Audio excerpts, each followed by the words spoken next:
வீட்டில் போர் அடிக்குதுன்னு நாங்கள் கிளம்பி போன இடம் தாங்க கோயம்புத்தூரில் போட்டிருக்க கவர்மெண்ட் எக்ஸிபிஷன்.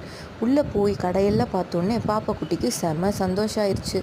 உனக்கு என்ன வேணுமோ எடுத்துக்கோன்னு அவங்க மாமா சொல்ல, சின்ராசை கையிலே பிடிக்க முடியல அப்படிங்கிற மாதிரி எல்லாத்தையும் போய் பார்த்துட்டு இருந்தா.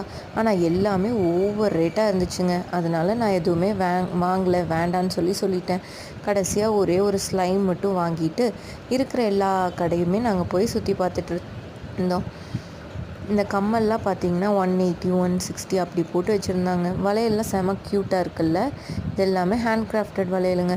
அதுக்கப்புறமா நாங்கள் போய் ஒரு ரைடில் போனால் செம குஷிங்க 2 பேருக்குமே. பார்த்தீங்களா, அவங்க ஃபேஸை பார்த்தாவே தெரியுதுல்ல உங்களுக்கு.